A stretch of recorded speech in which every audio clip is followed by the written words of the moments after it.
नमस्ते बच्चों, स्वागत है आज आपका हमारी क्लास में। मैं हूं आपकी टीचर मीनाक्षी। तो हमने पिछली क्लासेस में संज्ञा के टॉपिक खत्म किया और मैंने वर्कशीट कराई। आप सबने घर पे प्रैक्टिस की होगी। Good, very good. आज हम पढ़ेंगे मुहावरे, है ना। मुहावरे क्या होते हैं बच्चों? ज्यादातर इनको कौन यूज करता है? जो बुजुर्ग जो लोग होते हैं, पुराने जो जमाने के लोग होते हैं और जो गाँव में रहते हैं, है ना, जो बुजुर्ग लोग होते हैं, वो ज्यादातर क्या करते हैं? मुहावरों में अपनी बातें कहते हैं। जैसे कमर टूटना, कलम तोड़ना, या जैसे आंखों से गिरना, मतलब इज्जत खराब होना। तो इस तरह से मुहावरों में बातें करते हैं, है ना। तो आज मैं इसके बारे में आपको बताऊंगी, ठीक है। तो सबसे पहला मुहावरा है, मैं आपको लिखाती हूँ बोर्ड पे, सब मेरे साथ कॉपी कीजिए। सबसे पहले है, जैसा कि मैंने आपको बताया बच्चों, ये ज्यादातर बुजुर्ग लोग यूज करते हैं। मुहावरों में अपनी बातें कहते हैं ना, मुहावरे, लोकोक्ति, ये सब होते हैं ना, जो मुहावरों में वो अपनी बातें सामने वाले को बताते हैं, ठीक है। सबसे पहला है काठ का उल्लू। काठ, काठ मतलब लकड़ी, काठ का उल्लू। इसका भावार्थ क्या होता है बच्चों? काठ का उल्लू, इसका भावार्थ क्या होता है? देखिए, एक तो उल्लू क्या होता है? मूर्ख, मतलब मूर्ख होना, है ना। इसका भावार्थ है मूर्ख होना, महामूर्ख या मूर्ख होना। उल्लू, सबसे पहले उल्लू क्या होता है? वैसे ही मूर्ख होता है। और ऊपर से उल्लू क्या है? काठ का। काठ मतलब लकड़ी का, है ना। तो लकड़ी में कोई जान नहीं होती, वो निर्जीव होता है ना, सजीव भी नहीं है। तो एक तो उल्लू है मूर्ख और ऊपर से लकड़ी का है, तो इसका भावार्थ होगा महामूर्ख होना, है ना। इसका भावार्थ क्या होगा बच्चों? महामूर्ख होना। जैसे हम बोलते हैं ना, ये तो बहुत ही बेवकूफ है, इसको कुछ समझ में ही नहीं आता, मैं इसको इतना समझाती हूँ बट इसको कुछ समझ में नहीं आता। तो उसका मतलब है महामूर्ख होना। काठ का उल्लू मतलब महामूर्ख होना। सेकंड है आंखों से गिरना। आंखों से गिरना मतलब इज्जत खराब होना। इसका भावार्थ क्या होगा बच्चों?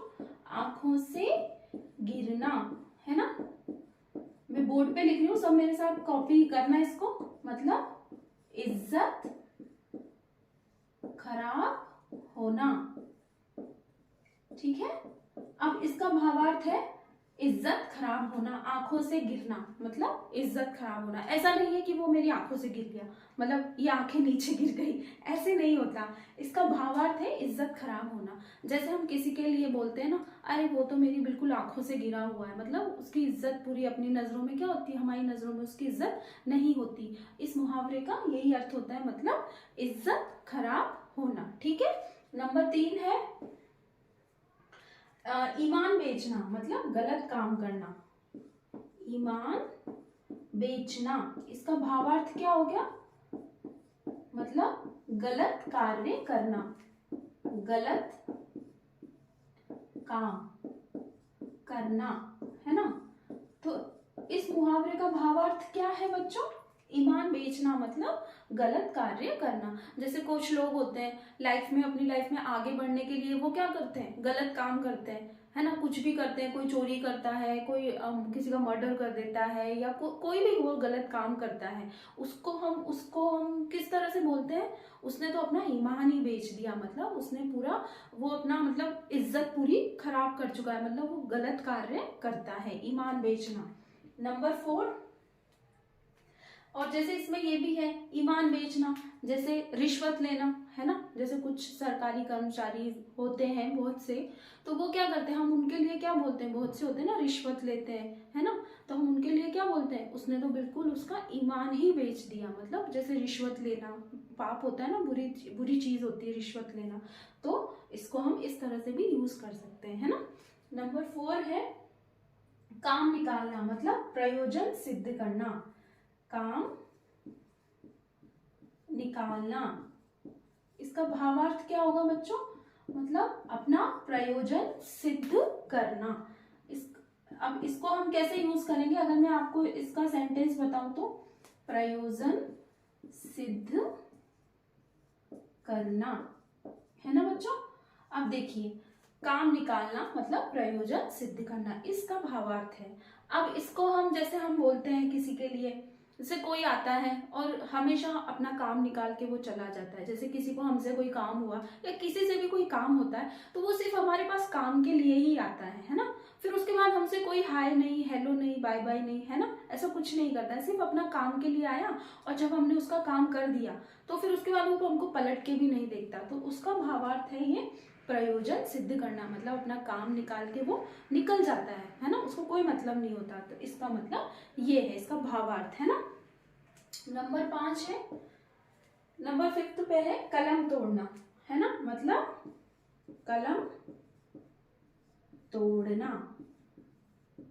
अच्छा, जैसे अब ये एक मुहावरा है, कलम तोड़ना मतलब अनूठा लिखना, अनूठा लिखना,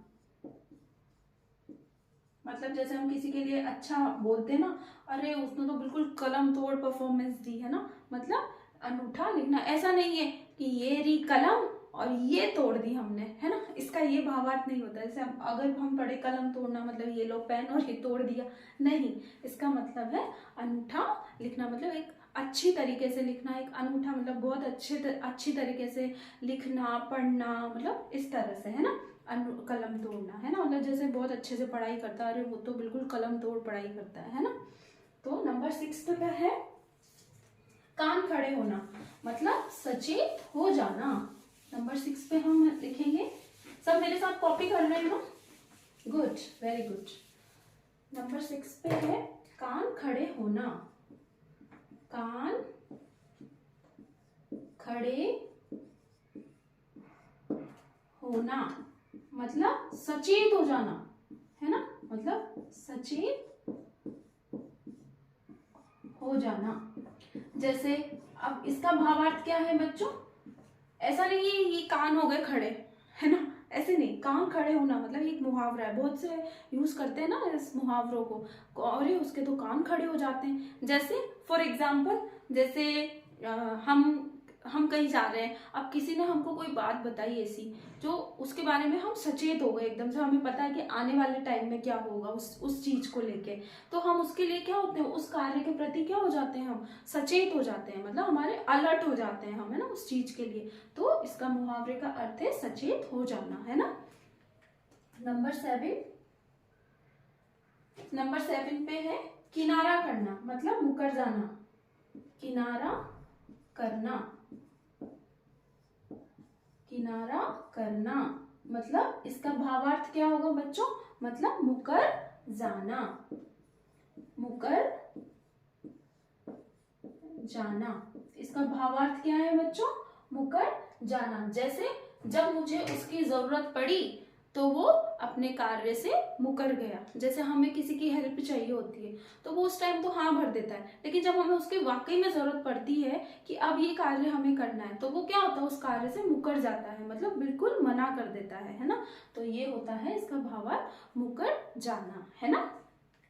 नंबर 8 कमर टूटना, मतलब आर्थिक स्थिति खराब होना।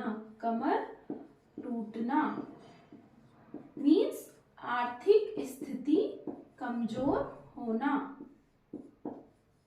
आर्थिक स्थिति खराब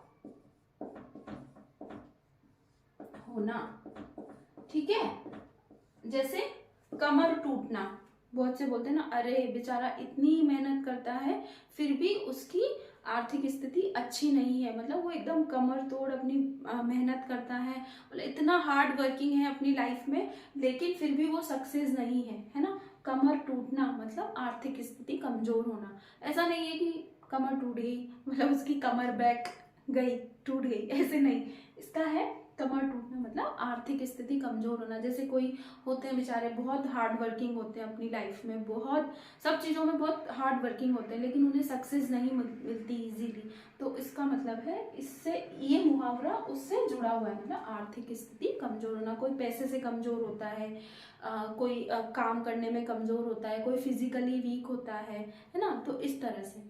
तो कमर टूटना मतलब आर्थिक स्थिति खराब होना। तो ठीक है बच्चों, ये इस तरह से मैंने आपको कुछ एग्जाम्पल्स कुछ मुहावरे आपको बताए हैं। तो जैसा कि मैंने आपको पता है जैसे जो बुजुर्ग लोग होते हैं, गांव के जो लोग होते हैं, वो इस भाषा का प्रयोग करते हैं, मतलब मुहावरों का यूज करते हैं। वो मुहावरों के थ्रू अपनी बातें बताते हैं, है ना। जैसे मैंने आपको बताया कमर टूटना, अरे वो तो बिल्कुल बेचारे की कमर ही टूट गई काम करते करते, मतलब उसकी बहुत स्थिति खराब है, हाल आर्थिक स्थिति बहुत खराब है। ठीक है बच्चों, तो आशा करती हूँ आपको मुहावरे का आज का टॉपिक पसंद आया होगा। अच्छा, एक बात और कहनी है, कुछ लोग मेरे सब्सक्राइबर जो हैं वो तो रेगुलर वीडियो देखते ही हैं, पर जो कुछ अनसब्सक्राइबर हैं जो मेरी वीडियोस देखते हैं लेकिन उन्होंने सब्सक्राइब नहीं किया हुआ है, तो प्लीज़ मैं रेगुलर वीडियोस डालती हूँ। अगर आपको मेरा वीडियो अच्छा लगता है तो प्लीज़ सब्सक्राइब भी कीजिए चैनल को, ठीक है। तो आशा करती हूँ आपको मेरा वीडियो अच्छा लगा होगा। अगर अच्छा लगा है तो प्लीज़ अपनी फैमिली में शेयर कीजिए, सब्सक्राइब कीजिए और लाइक करना मत भूलिए। Thank you children, bye bye.